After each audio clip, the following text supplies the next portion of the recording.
समाचार सब शंकर पाए, वीर भद्र करि कोप पठाए। यज्ञ विध्वंस जाई तिन कीना, सकल सुरन विधिवत फलु दीना। ये सब समाचार शिव जी को मिले, तब उन्होंने क्रोध करके वीरभद्र को भेजा। उन्होंने वहां जाकर यज्ञ विध्वंस कर डाला और सब देवताओं को यथाचित फल दंड दिया। भय जग विदित दक्ष गति सोई, जसि कछु शंभु विमुख के होई। यह इतिहास सकल जग जानी, ताते मैं संक्षेप बखानी। दक्ष की जगत प्रसिद्ध वही गति हुई जो शिवद्रोही की हुआ करती है। यह इतिहास सारा संसार जानता है, इसीलिए मैंने संक्षेप में वर्णन किया। सती मरत हरि सन बरु मागा, जन्म जन्म शिव पद अनुरागा। तेहि कारण हिम गिरि गृह जाई, जन्मी पार्वती तनु पाई। सती ने मरते समय भगवान हरि से यह वर मांगा कि मेरा जन्म जन्म में शिव जी के चरणों में अनुराग रहे। इस कारण उन्होंने हिमाचल के घर जाकर पार्वती के शरीर से जन्म लिया है। जब ते उमा शैल ग्रह जाई, सकल सिद्ध संपत्ति तह छाई।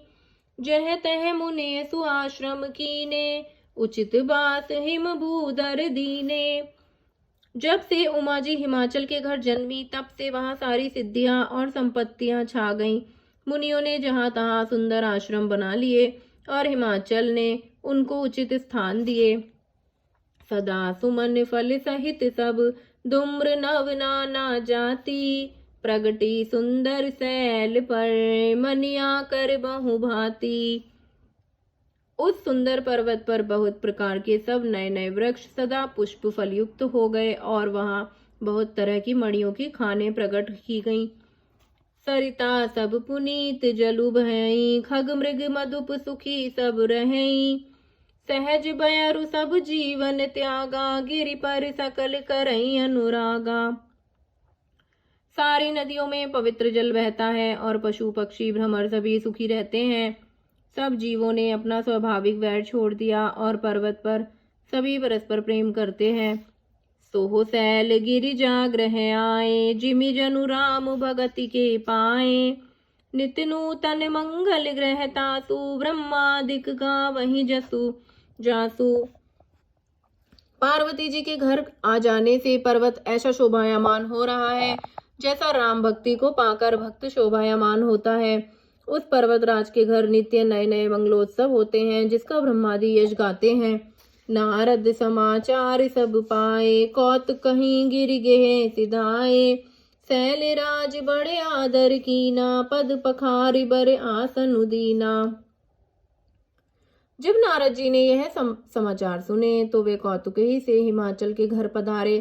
पर्वत राज ने उनका बड़ा आदर किया और चरण धोकर उनको उत्तम स्थान दिया। नारी सहित मुनि पद सिरुनावा, चरण सलिल शंभु पवनु सिचावा। निज सौभाग्य बहुत गिरि बरना, सुता बुलई मेली मुनि चरना। फिर अपनी स्त्री सहित मुनि के चरणों में सिर नवाया और उनके चरणोदक को सारे घर में छिड़काया। हिमाचल ने अपने सौभाग्य का बहुत बखान किया और पुत्री को बुलाकर मुनि के चरणों पर डाल दिया। त्रिकलाज्ञ सर्वज्ञ तुम्हें, गति सर्वत्र तुम्हारी। कहो सुता के दोष गुण, मुनिवर हृदय विचारी। और कहा कि हे मुनिवर, आप त्रिकलाल यज्ञ और सर्वज्ञ हैं, आपकी सर्वत्र पहुंच है, अतः आप हृदय में विचार कर कन्या के दोष गुण कहिए। कह मुनि भी हसी मुगूढ़ मृदुबानी, सुता तुम्हारी सकल गुण खानी। सुंदर सहज सुशील सयानी, नाम उमा अंबिका भवानी। नारद मुनि ने हंसकर रहस्य युक्त कोमल वाणी से कहा, तुम्हारी कन्या सब गुणों की खान है। यह स्वभाव से ही सुंदर, सुशील और समझदार है। उमा, अंबिका और भवानी इसके नाम हैं। सब लक्षण संपन्न कुमारी, हो यही संतत पियरी प्यारी। सदा अचल एहि कर अहिवाता, एहि तेज सुपै हई बितुमाता। कन्या सब सुलक्षणों से संपन्न है। यह अपने पति को सदा प्यारी होगी, इसका सुहाग सदा अचल रहेगा और इसके माता पिता यश पाएंगे। जय जय श्री राम।